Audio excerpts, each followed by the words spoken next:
SwinRadio. This is the Plot Thickens with Amy and Cassie on SwinRadio. I don't know if that played again, but this is Amy. And this is Cassie. It is 3 p.m. and you're listening to the Plot Thickens on SwinRadio. We read and discuss creative writing on air every Tuesday at 3 p.m. Wow. You probably hear I'm sick today, so this is going to be a really fun read through for all of you guys. Just listen to me. Yeah.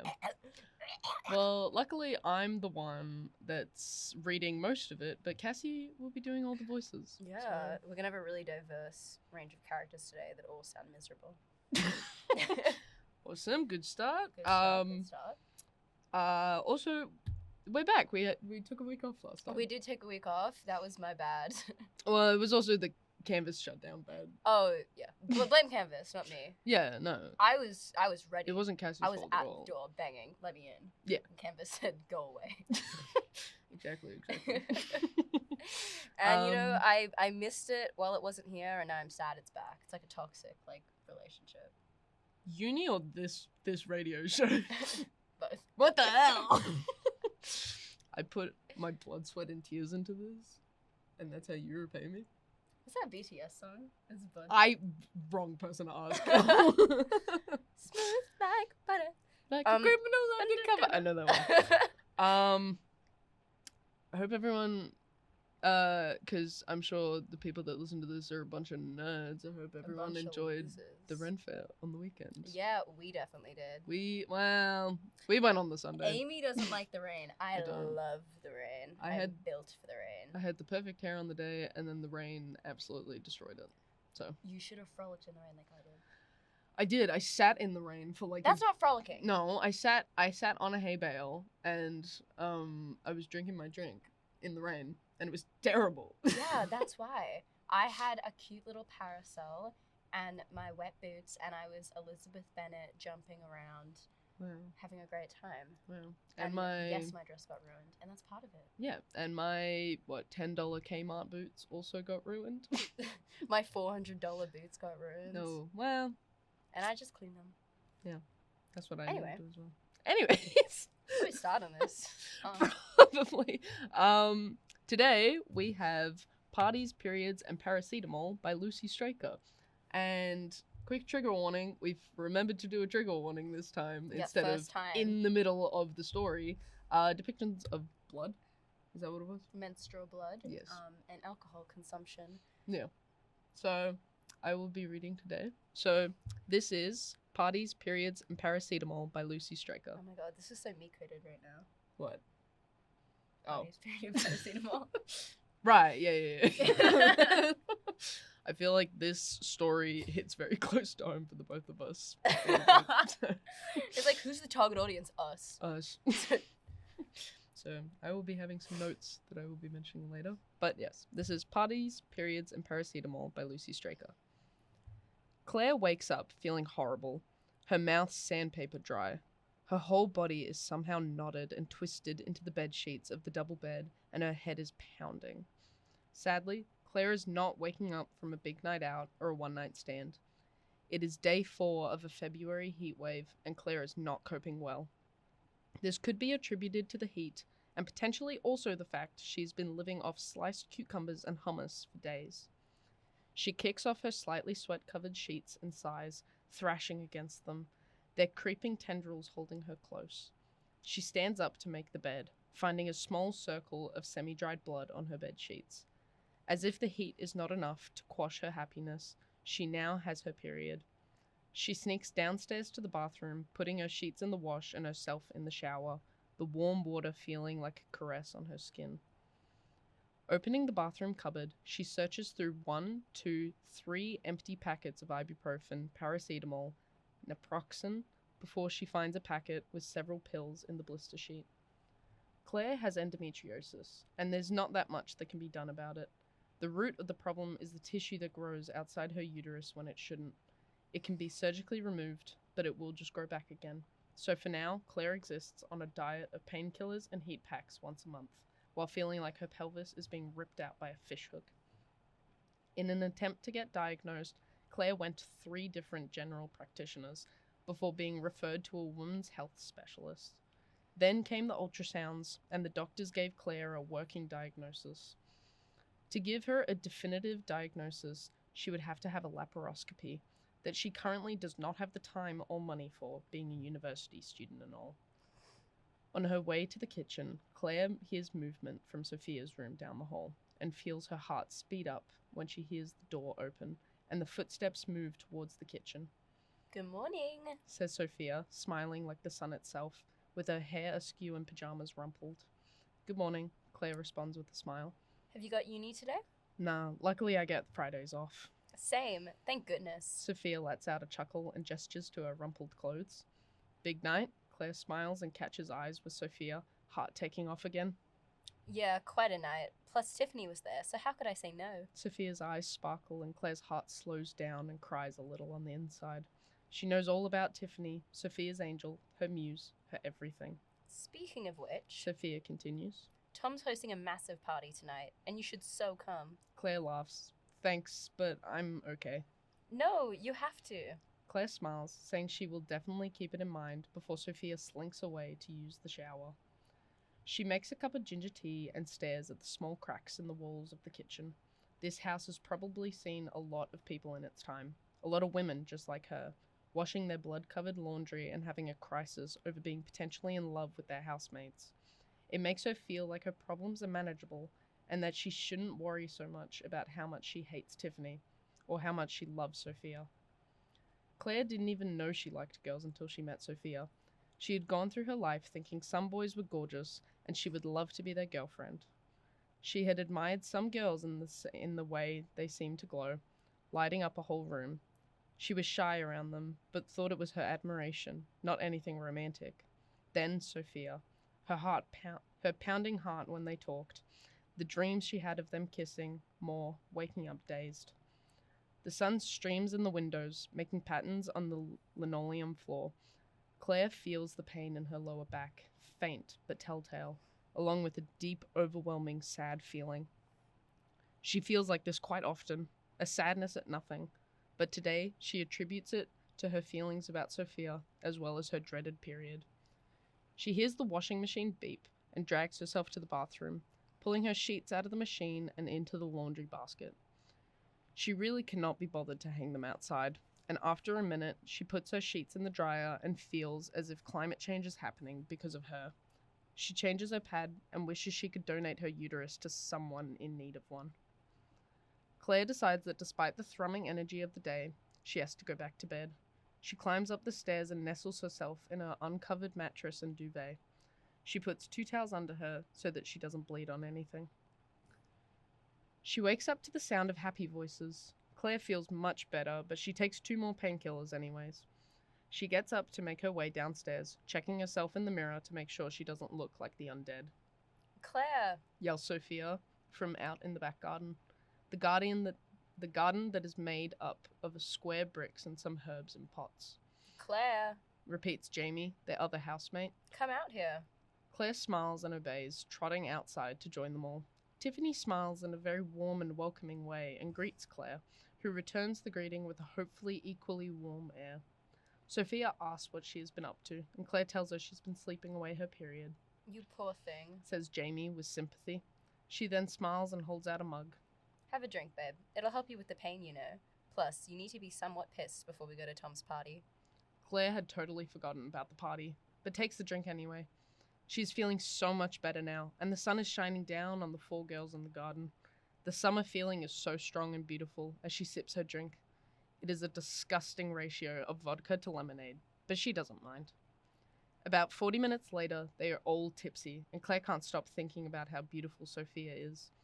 They're all chatting about a recent celebrity scandal when Tiffany gives Sophia a small, cute little kiss, and they both smile so adoringly at each other that Claire feels full of sadness again. But only for a second, because Jamie stands up with a dramatic flair, holding the bottle of vodka in her hands, and asks, So, who's coming to Tom's? Claire nearly says no, but the vodka is buzzing through her bones. Long gone are the cramps, and she feels amazing. Tiffany would have Sophia all to herself otherwise, is what Claire thinks as she runs upstairs to put a different outfit on, settling on a black floaty maxi skirt and a cute red strapless top. She grabs her wallet and phone, and they are out the door, onto the tram, and on their way to the party. Claire, Jamie, Sophia, and Tiffany arrive at the party. A guy who is not Tom opens the door and lets them in, before dashing away again. The 4 girls stand in the middle of the crowded room and let the music wash over them, along with the smell of sweat and spirits. Claire zones out for a minute and feels a tap on her shoulder, turning to see Sophia holding a cup of something out to her. She takes it, thanking Sophia, and puts it to her lips. Sophia gestures to the deck outside the house, and the group of girls make their way out. They begin dancing together, but Jamie disappears somewhere with the guy she knew from high school. Claire is then faced with Sophia and Tiffany very intensely making out with each other.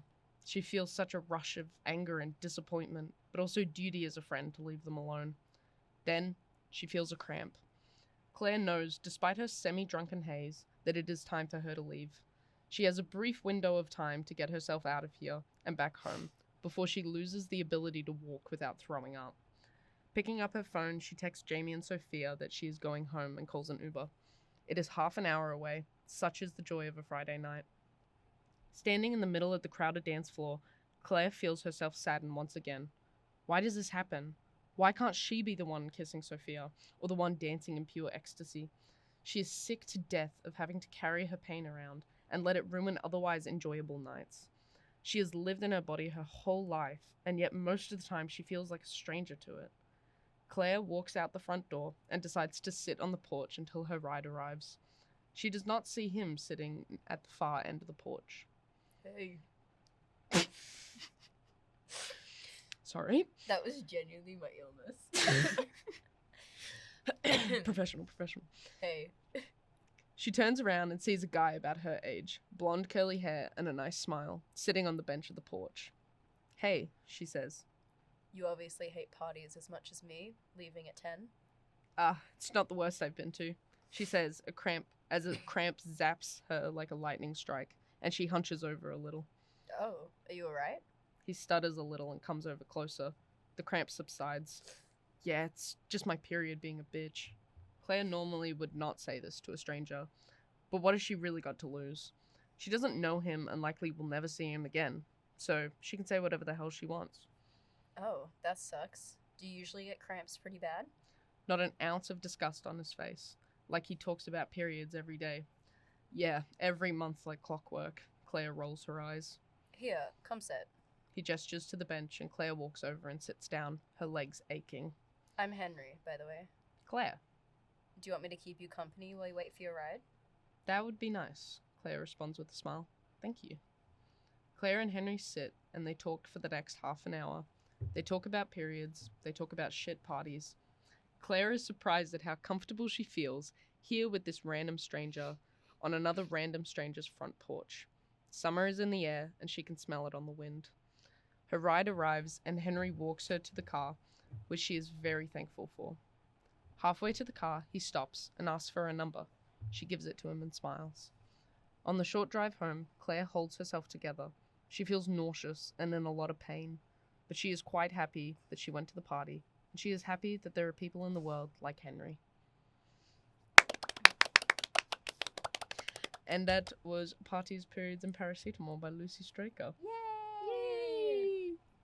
Wonderful voice acting, Cassie. Thank you. I really embodied the characters, I think.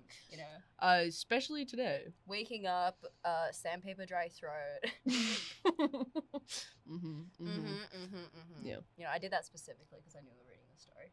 Right. I said, let me get. I'm a method actor. Yeah. Just need like the massive headache to go with it as well. Don't curse me with that. Don't play with me. I'm already right now. suffering enough. Okay, well, how do we want to jump into this? Well, I kind of wanted to. First of all, you can also read this story on Ruffle Mag, which is a magazine by Swinburne student Aviva. I will put it in the description when this is up on YouTube on sweatyjesus.com. Yeah. Yeah. Go, Cas. I was just saying, do we want to start with like the larger themes of, like, kind of discuss larger themes and then go a bit into like characters and like dialogue and the structure? Sure. Okay, because like for me, I felt like the largest theme was the whole like women taking things into their body, like, you know, the pain and everything, and like letting it kind of control them. And it's like kind of reminiscent of that like one Fleabag speech where she's like, women like have pain. And that's kind of what I felt like when I was reading the story, especially the line where it's like she's sick to death having to carry this pain around and let it ruin otherwise enjoyable nights. And that like theme of like wanting something but giving it up like ultimately in the name for a greater good is like constantly reiterated, like the duty of a friend to leave the two alone while they're kissing, you know, wanting to say no or almost saying no to going to the party before deciding to go, drinking the vodka even though she finds it's disgusting, feeling like, you know, the whole climate change line where it's like she feels like climate change is on her because she's using her dryer, this like kind of guilt that her and like women in general feel they project onto themselves, I think is like the constant theme. Did you get that when you were reading it?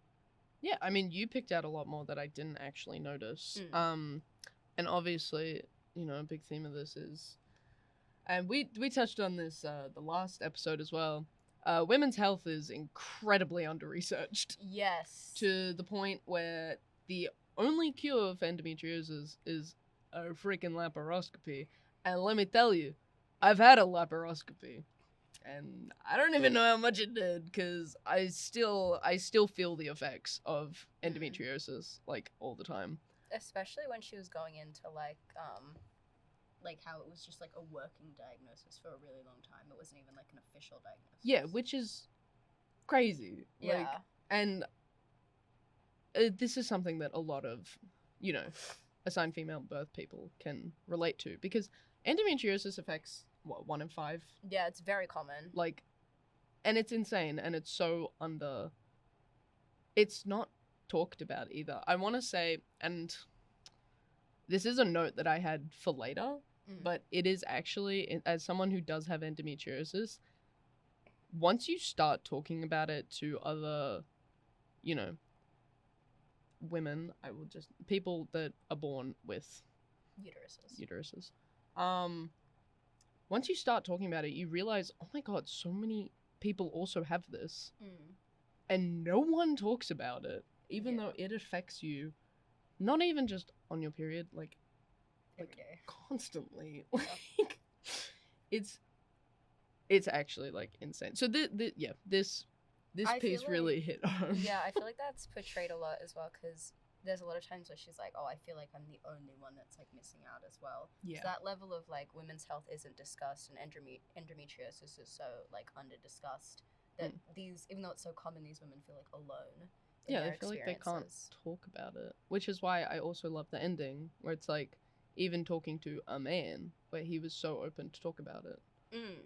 And, yeah, I thought that was very sweet. Originally, just shortly on the ending as well, originally I was a little, like, confused about, like, kind of what the meaning of the story was at the end.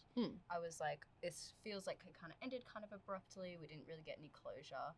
But then I was, like, really thinking about it, and you know that one quote where it's like, if you look for it, I've got a sneaky feeling that you'll find love actually is all around. I thought of that quote because I think that kind of sums up the whole piece in general. It's kind of like a love letter almost to humanity, where it's got these, like, pains and aches, but in this writer recognizing, like, how alone this woman feels, it's also recognizing how other women can realize that they're not actually alone in this feeling, like you were saying with the whole endometriosis, and even though I don't have endometriosis, like I was saying with the whole women feeling like they needed to hide their pain or, like, just have so much guilt, I feel like brings everyone together.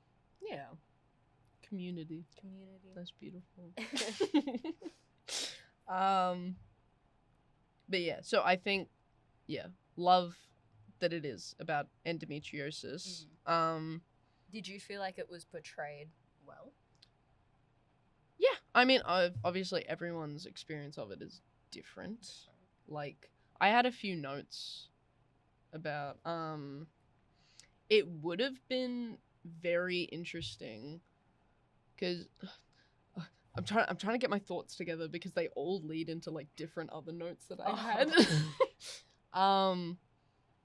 Would it help if I was like, because I don't have endometriosis, I don't know the symptoms. To me, what it sounds like it's reading as, it's just like generally your period pain is, like, worse, like the stomach cramps and stuff is worse. Is Yeah. that like the level of symptoms that you're thinking? Well, that's the thing, is that I thought it would be very interesting to write about, and this is one that affects me the most, is pain during sex. Especially if it is such a piece centered around relationships.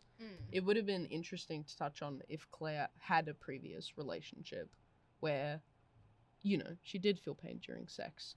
And maybe the person she was having sex with just didn't get it, like didn't understand it at all, because that would add another layer of feeling alone and feeling like no one understands it, especially in, like, as a woman, like no one if it's a man that she's having sex with. Yeah, but it can also affect just any degree of like penetrative sex, I'm assuming. Yeah, because what is it, I'm trying to think of the right terms for it. Pretty much this isn't a very family friendly episode today. We should have a trigger warning for, like, sexual themes. Trigger warning for sexual themes. If you're crazy horny, even that can just hurt. Are you outing yourself right now? Yeah. Because it can put pressure on your abdomen, I think. And that can cause pain.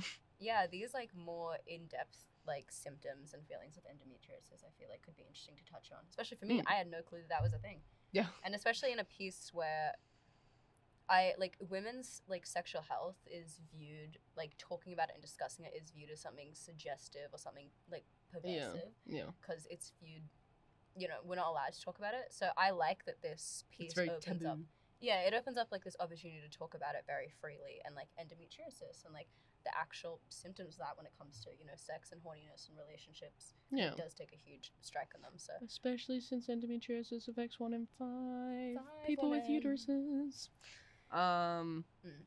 So yeah, I just thought that would be an interesting thing, especially because that is, I would say that's the biggest symptom I've dealt with, having endometriosis. I feel like that could also be interesting, because we were discussing before recording that we also felt this character, or I kind of feel that this character portrays a lot of symptoms of being like co-fed, where that essentially means that they would be, like, queer or sapphic in some way, and they're hiding it to themselves, like, with a level of male interest, like seeing or having male interest, wanting to be in a heterosexual relationship. Yeah.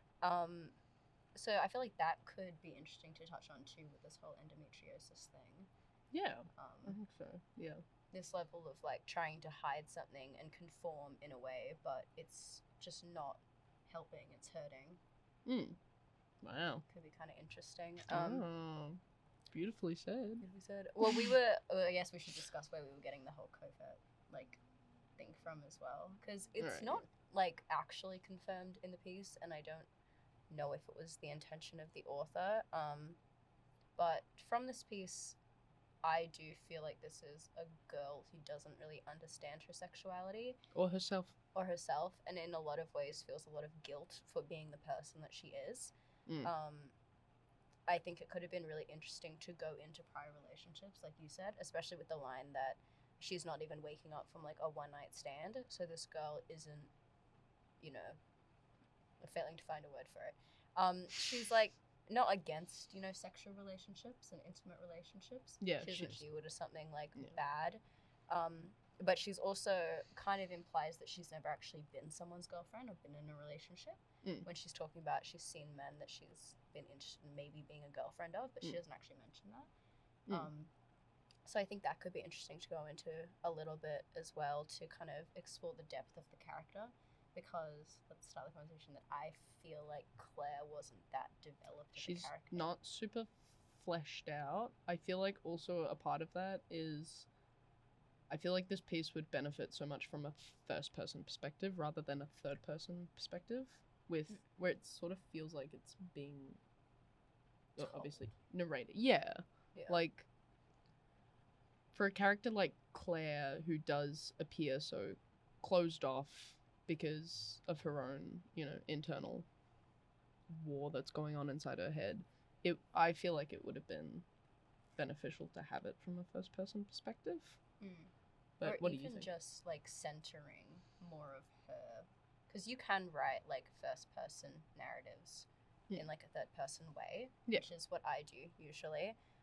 But you've got lines that are kind of like, sadly, Claire is not waking up from a big night out or one night stand. It is day 4 of February heatwave and Claire is not coping well.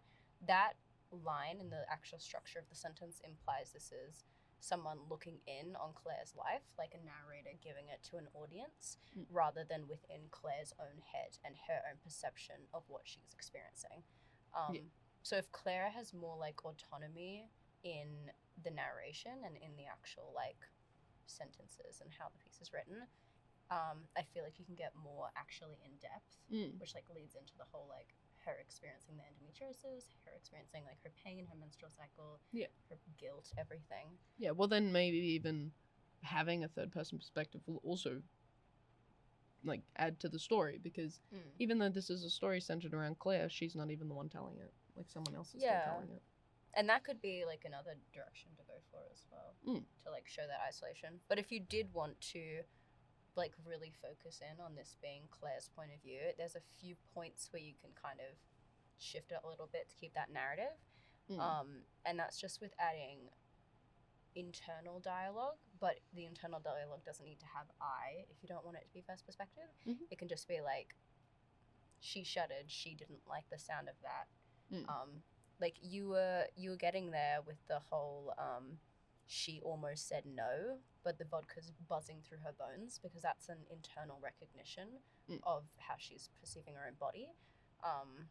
So like with lines like that, it's more clear that it's from Claire's perspective. So just more lines written like that, where it's actually her recognizing her own body, and it's very clear it's from her perspective. I feel like I'm talking a lot. No, it's fine. You have past trauma from it now. I know. I'm talking a lot. No, it's fine. And then, there's other places where, like, words are repeated so often that it, again, feels like someone telling her story. In the second paragraph, the word her is used a lot. Yes. She kicks off her slightly, like, sweat sheets, creeping tendrils holding her close, finding blood on her bed sheets, squash her happiness, her period, her sheets, her skin. It kind of gives the impression that this is like an outward perspective of her. And it's just like further perpetuating that, which is fine if that's your intention and that's the way the story wants to lead, but it kind of switches back and forth between this being a third person story but Claire's perspective and an outside narrator on Claire's life and experiences. So just like remaining consistent with like the tense of the piece, I feel like would elevate it and give Claire more of a character. I also heard someone say, which is, I mean, this it's kind of just like a personal pet peeve of mine, which is that the names are brought up a lot. Again, this is a personal pet peeve of mine, where it's just like, Claire did this, Sophia did this, Sophia did this. I feel like adding descriptions of what they look like might just make it flow a little bit nicer and add, again, more sensory detail, more like descriptive detail, rather than Claire did this, Sophia did this, Tiffany was there. Like, it also develops their characters a bit, because you can, like, I know there's that whole meme of like, she had a messy bun and she wore skirts, and like this one wore sweatpants or something, and it's kind of like a joke. And also the whole like, this was my outfit and I wore this and this and this, and my name is Ebony Raven and Jacob Malfoy was my boyfriend. But actually giving like descriptions to the character, sense of styles can help differentiate them and make them into more fleshed out characters as well. Because something Lucy did want us to touch on is how the characters felt, and if the characters felt real. And in my head, they do feel like real characters. They just feel very underdeveloped. Like, I don't know who these characters are beyond Claire is in love with Sophia, but I don't know why. Sophia. True. Yeah. Like, why is Claire in love with Sophia? Yeah, because there's multiple lines. Like, here, I've got one here. Claire smiles and catches eyes with Sophia. Like, even adding, like, catches eyes with Sophia's, like, beautiful, like, brown eyes. Like, something like that. Which just adds, like, a little bit more something to it. Like... Yeah. There was a why moment... she's attracted to her. Like, adding also detail to the characters. So you can say the brown-eyed girl or something like... Brown-eyed girl. Brown-eyed girl. Yeah. There's a moment where she takes a cup from Sophia and like it says puts it to her lips. And I feel like when you're using the term lips, especially in a sapphic story, and maybe this is just me, I always picture, because such a big thing when it comes to like sapphic experiences and like women finding out if they love women is like kind of when you share a drink with a friend. Oh, yeah. And it's kind of that like, what's the word? Unintentional kiss? No? What's the word? Oh, yeah, like, yeah, I know what you mean. Yeah. So I think it could have been really interesting to show like, she takes it and brings it to her lips and like wonders what it would taste like wonders what Sophia's Maybe it's drink like, would taste like. Oh, also just like tastes like maybe like chapstick or Yeah, something. the Like taste strawberry of flavored strawberry chapstick or something. and levels like that. I also had a bit where, yes, here, just to further develop the characters a little bit, one of the most underrated parts of the story that I really loved was Claire's jealousy towards Tiffany. Yes. Because I feel like that is such a feminine experience to be spiteful of another woman for what she has. Well, not spiteful, envious. Not even just that, just the ability to like be open about your love for each other. Yeah.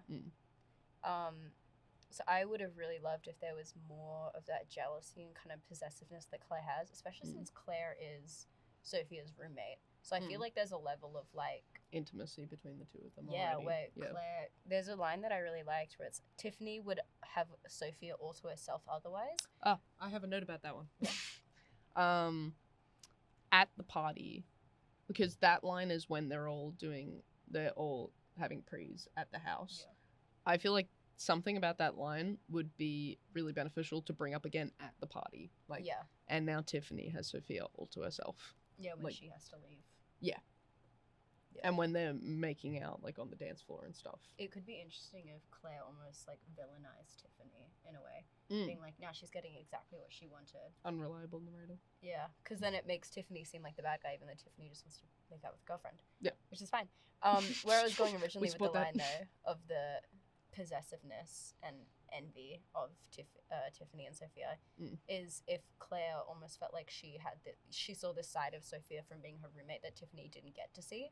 Like her when she first woke up in the morning and hasn't got to brush her hair yet. Oh yeah, like maybe Tiffany like only sees like the perfect side of Sophia, where Sophia like does her hair and everything, but Claire gets to see all the flaws as well. Yeah, and that could be interesting to bring up at the party too. Like if they're all going to the party, and like Tiffany and Sophia are making out, and it's kind of like smudging it's smudging Sophia's lipstick, and Claire is like, oh.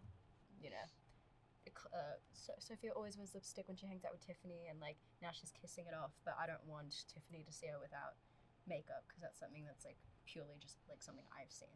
Right. Some level of possessiveness there as well.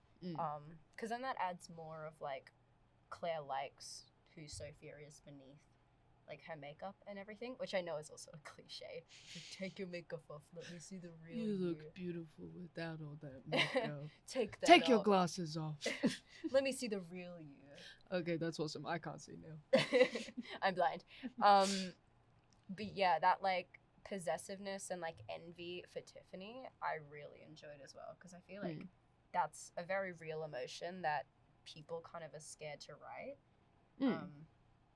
Is like jealousy between women specifically. Yeah. Because that's such a huge thing where you want to support your like other women, obviously, but there is also this level of like competition that's just ingrained into you. Yeah. To be the best. In a world where like usually only one can succeed. Yeah. And you need to be that one. So that's an interesting look onto like the more sinister side of like girlhood as well in that experience. Yeah, I also had a note about Sophia's character because again we go back to the characters don't feel totally fleshed out yet. Again going back to Sophia, like Claire sees Sophia's flaws. I thought it would be interesting to also have a woman in the story who totally doesn't also understand Claire's situation and the endometriosis. I thought it'd be interesting to have Claire, like, not understanding how Claire feels about the endometriosis. Like maybe adding to like pressuring her to go to the party or something like that. I feel like Jamie can be used in that way because right now Jamie See, doesn't really serve. I have another comment about that where I feel like if this is a short story, I feel like Jamie could afford to be cut. Yeah, cut. Yeah, because she doesn't. I mean, it's like the whole like group of girls like all hanging out. Like that's cute, but I feel like she doesn't add enough to the story. And I thought that would be interesting to have just Claire and Sophia like praying together in the sun, like drinking in the sun together. Without Tiffany. Yeah, because then that also adds like a intimate moment between the two of them. And maybe Tiffany comes in later, and that's when they like have like that cute kiss that Claire feels like jealous about. Yeah. I thought, yeah, just because, yeah, again, if this is going to be a bigger piece, and Jamie does have more to the story, obviously keep Jamie. But currently, right now, it just feels like she doesn't add anything. Yeah, which she could add something if you were going to touch on, like you said, the whole endometriosis and like. Yeah.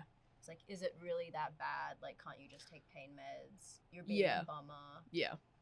Because that's a really real experience as well, is like women's like, health not being taken seriously. It doesn't hurt that much. Yes, it does. Yes, it Leave does. me alone. Go away. Yeah, because the line where Jamie says something like, "Here, have some alcohol, takes away the pain." I'm like, that's too real. Because for so long with my endometriosis, nothing would help, like, at all. I took ibuprofen, I took, like, everything. Nothing helped. The only thing that would help was a heat pack, like, directly on my tummy, and on my tum-tum, and a whiskey and Coke. Like, that was the only cure for the pain. Crazy Friday. Friday night. It was like a Wednesday, and I was like, I have to have one of these. Like, this is the only thing. So, yeah, shot of whiskey before bed. Damn, women's health, please. People care about it Guys, more. please. I'm in pain. This is really sad. And I even had the laparoscopy, and it still comes back. So, you know. Yeah, I really wanted more, actually, about the endometriosis. Sorry, I stuttered over that. Sorry. Hello. You can go. I was kind of at the end of my sentence. Okay, awesome. If we do want to add more to, like... Sorry, workshopping, sorry. If us, communal... Sorry, Lucy. I got excited about this something. is our piece now. If you wanted to add more about... If you wanted to keep Jamie in the story, maybe Jamie also has endometriosis and did have the laparoscopy. And that is another reason for Claire to be so jealous. Like, show Claire's jealousy. True. That could be interesting. Yeah, because... Yeah, I feel like there's too many characters. Yeah. Who is it? There's the 4 girls, and then there's Henry, and then there's Tom. And then there's just, like, a bunch of other... The guy who let them in the house who wasn't Tom. Oh, true. And just, like, other meaningless characters. Yeah. I don't know how I feel about Henry, actually. Let's discuss that for a bit. Okay, go. I was very confused and I think I said this before, I didn't understand the end of the story initially. And, like, the purpose that kind of Henry gave to the story. I thought it was a little irrelevant. But hearing you say it later, how it's like she found, like, comfort in someone validating her experiences, and that person being a man, like, doesn't necessarily need to be a woman to recognize women's struggles. But, and I think this just goes into how we feel about all the other characters. He feels so underdeveloped. Yeah. To the point where I'm like, this isn't a character that I care about. Yeah. But I don't know if this is a short story and that is the end of the story. I feel like she could have met Henry earlier. He could have been inside the party and been one of the ones that suggested she leave. Or maybe the one that opened the door. Or maybe Tom is the one out on the deck. Or maybe, like, she went back inside upset after seeing Tiffany and Sophia kiss, and he kind of comforted her in a way. Yeah. Some level of a character to him. Because, right now he just feels kind of similar as Jamie. I feel like his purpose is underdeveloped. Yeah, or even like, if you did want to keep that at the end, maybe the person that talks to her about that is like the Uber driver. So you're gonna say Tom. Tom. Frat No. boy Tom. Yeah. Like, even something like that, which just, the context is there, which is that she ordered an Uber. That's why she Was outside. is talking to this guy. Like, Yeah.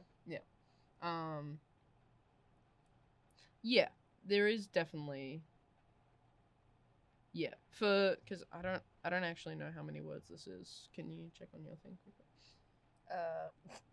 Sorry, I said 81. It's not 81. 1,800. So almost 2,000 words. Yeah, which is quite a lot of words. It's, actually. I mean, yeah, but to have like 6 characters, it's a lot for 6 characters. Yeah.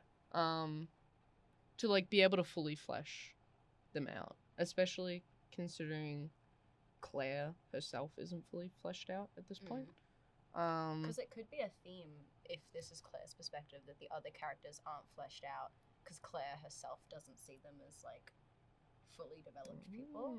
But that would need to be very intentional, and right now that's not what I think the writer is going for in the piece. Yeah. But yeah, sorry I cut you off. No, I don't know what I was saying.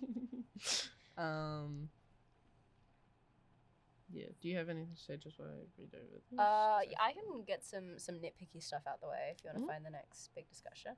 There's a few times where words are kind of unnecessary in the piece. Knotted and twisted into the bed sheets of the double bed. You can just get rid of the bed and bed sheets, the sheets of the double bed. There's no need for the even repetition. Just bed doesn't really have to specify being a double bed unless that comes back later. Yeah, her feeling like lonely and how big the space is or something. True. She could picture Sophia next to her. Also, she kicks off her slightly sweat-covered sheets. You don't need slightly as well. There's a lot of times where like description is given to like a setting when it doesn't necessarily bring anything out, and it just kind of elongates the sentence in a way that I think is a little unnecessary when you're reading it, especially when there's like more that could be put somewhere else that would actually develop a story in a way. I also really wish that there was some more sensory language, which I know we touch on a lot, but just specifically with the scene where she's getting the medicine out, it has 2 lists in the same sentence where she searched through 1, 2, 3 empty packets of ibuprofen, paracetamol, and naproxen. I feel like when you have a list in a sentence, you need to be kind of careful how many you use, because I am a huge fan of using lists in sentences. It's one of my favorite things to do. But if you have too many, it feels a little long and it feels a little unnecessary. So I know she's looking for like a bunch of different medications, but I think you can cut all the different types of medication. Just go 1, 2, 3 empty packets of ibuprofen. Or paracetamol, because obviously that's in the title of the thing, and that just shows how quickly she's kind of going through them, and then focus a little bit more on like the actual symptoms that she's trying to get rid of, like the sensory language of like the pounding headache against her skull, like the sweaty nausea in her stomach, like those kind of things, which brings out more of the actual symptoms of endometriosis that I feel like are kind of under described in the piece. A little bit, or there is opportunity to go deeper into it. So just small places like that where you can remove from places and give to other places, just to actually enhance the story rather than just giving descriptions where it's not necessary or necessarily necessary. Yeah, I do. Just something I thought of off the top of my head. A big thing that I also struggle with endometriosis is like paracetamol doesn't do a damn thing. Like, it doesn't do anything. Ibuprofen works a little bit more. And I'm only saying this because in the story it mentions that Claire is only living off, like, cucumbers and hummus. It would be interesting to add the fact where she's like, this hurts so much, but I can't take ibuprofen because I do not have any food because I cannot afford it. Because you need to eat before you take ibuprofen. Do you? Oh my god! Wait, really? Yeah. No one told me this. Okay, well, start eating before you take ibuprofen, please. Oh my god. I'm in shock. Oh.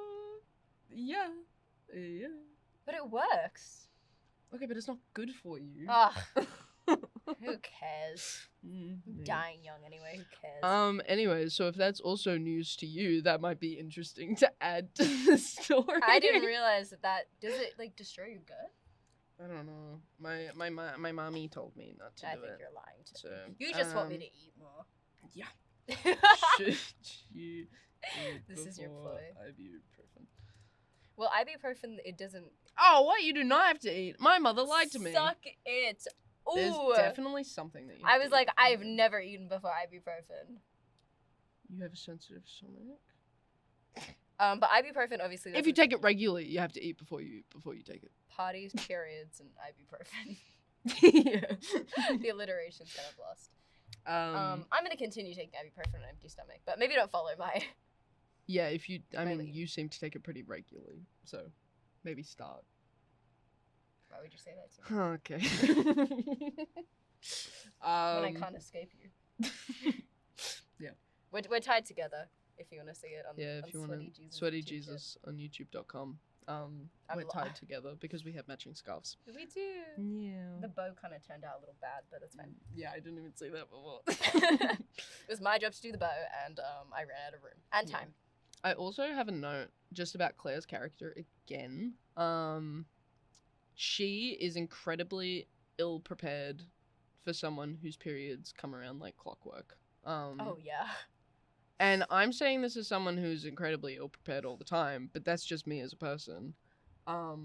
Claire does not seem like that kind of person, where it seems like she would be on it immediately. She has a bag full of tampons, pads, like ibuprofen, paracetamol, like everything that she needs. It could be interesting to go into that as well. It's like that's the only control she feels like she can get. Yeah. Well, yeah, because I just feel like that was interesting, but it also could be added to the story in the sense where maybe she doesn't have the bag because she forgot it because she was drinking beforehand and she forgot to grab it on her way out with the other girls. Like, yeah, I just thought that might be something interesting because again, it just doesn't seem like her kind of character where she would intentionally not have that. Yeah, especially if she bled onto the sheets, unless she bled through like the pad or the tampon or whatever she's wearing. Yeah, well, she has to change her pad at the start. So she was wearing a pad because, again, endometriosis symptom is that you bleed through pads and tampons. I know that's right. Jesus. Yeah. Yeah, I just feel like little things like that will add to her Claire's character a lot more. Because she definitely seems like a, for lack of a better word, and I've already sworn before, seems like a no bullshit kind of character. Yeah, very like straight to the facts. Yeah. Especially at the end when she's like opening up to Henry and she's just being very blunt with it. Yeah. She's like, yeah, I'm on my period. Yeah, it sucks. Yeah. And even though in the line she's like, usually I wouldn't open up like this. It's not really implying that like she would try be covert about it or anything. It just implies she usually wouldn't talk to these people.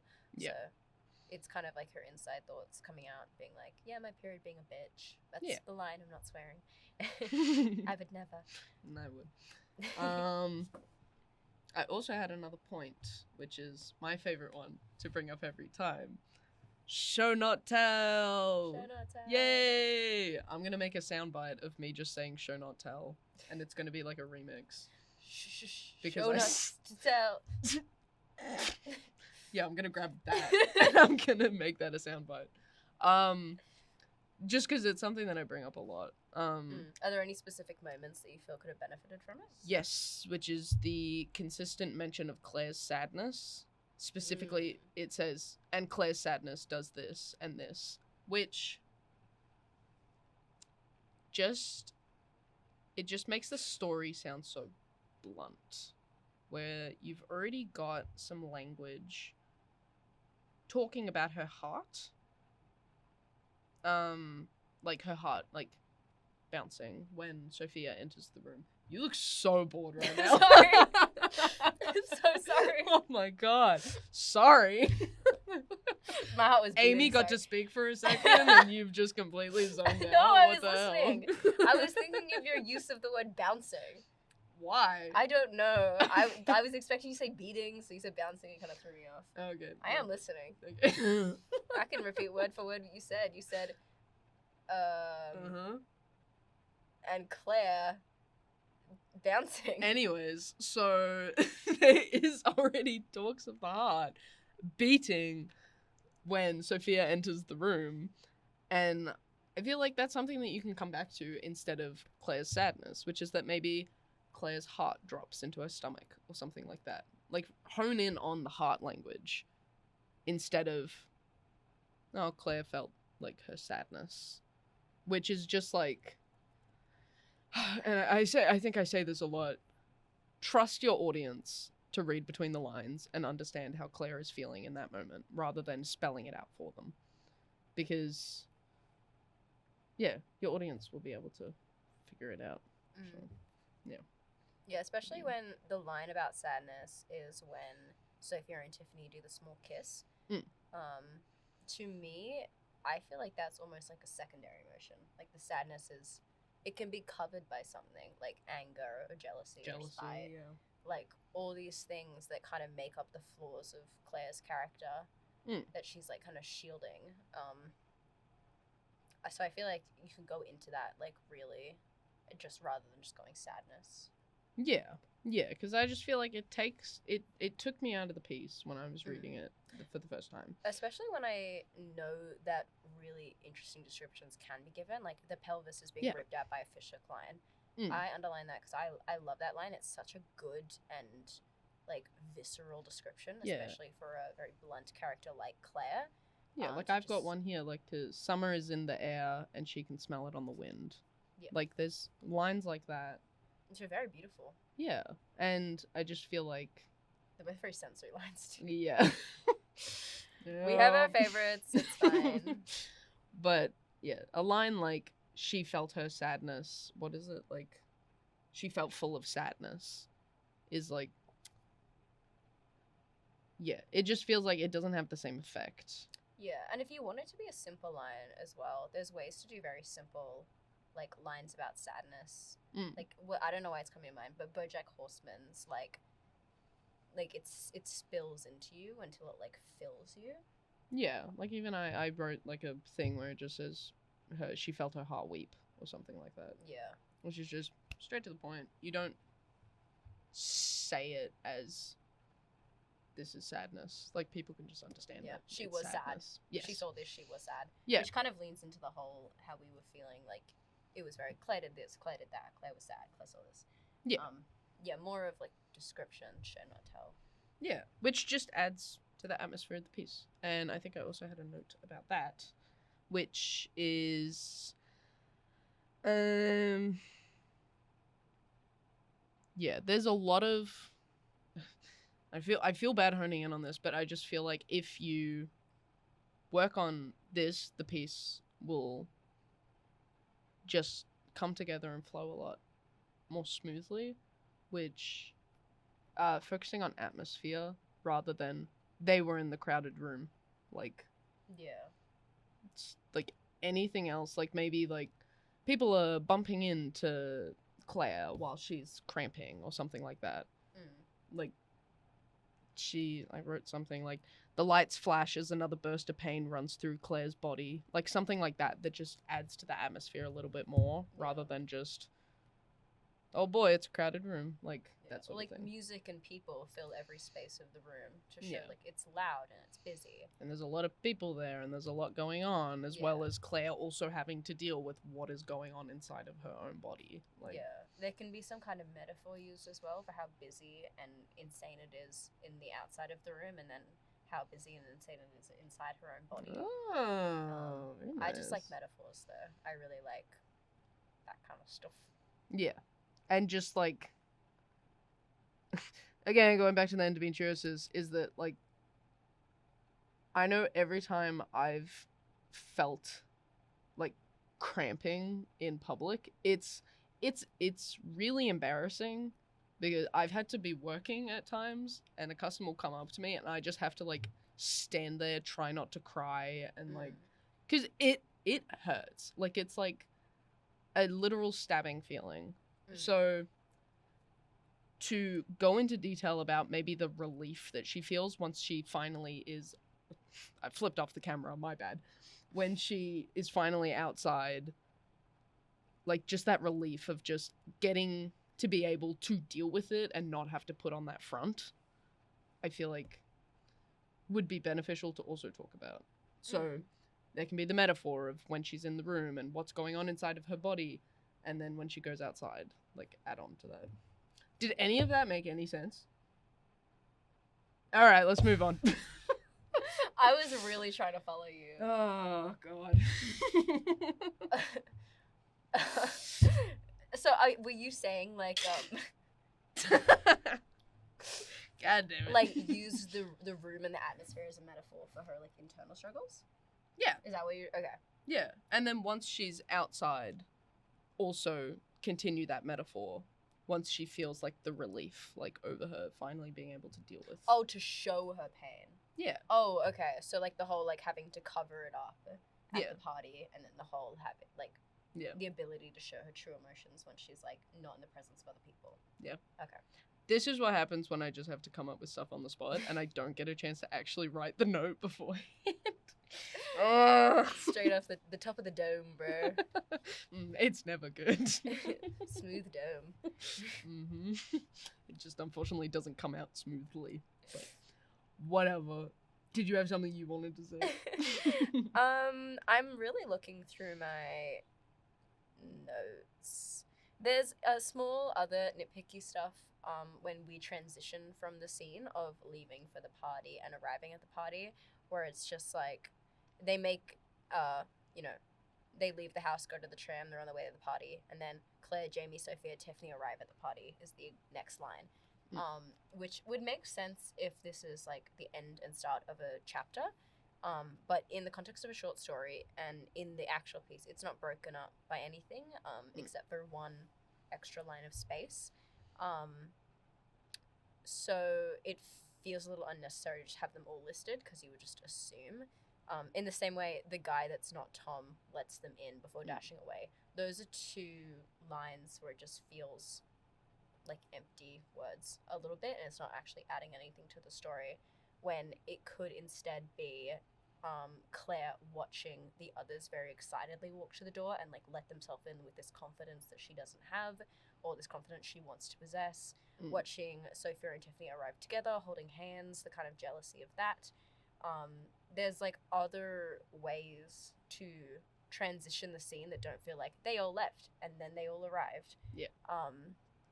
That just make a more seamless transition, which I feel like is true for the entire piece, where there's a lot of moments where it's show not tell, where you don't need to say they all arrived to do this thing. It's more using what she's seeing to show her emotion and how she feels witnessing what she's seeing.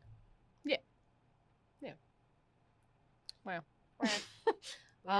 But I do want to say, I do think the dialogue in this piece is great. Like, I think I got no notes on that. I think it's great. Really adds to the characters. And I think also just a very important piece to have written, because women's health is so under-researched, and it was really nice to have read this and really related to it as well.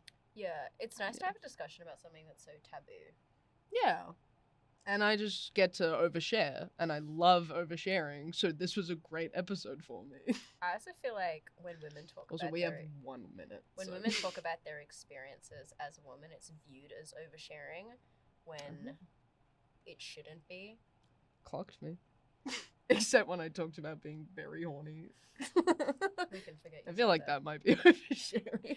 No, but a lot of the time women don't talk about their experiences because they feel it's a burden or they feel like it's oversharing, when a lot of time you need to, because otherwise you just feel alone, and it becomes this like stigmatized thing, especially for something as under-researched, underdeveloped, and underspoken about as women's health. Wow. Incredible. Wow. 20 seconds on the clock. Are you clapping me for the bare minimum? Being like, we should discuss women's health. No, because you said it so beautifully. And I love you. With my scratches. I love you too. Yes! That scared me. my eyes went so wide.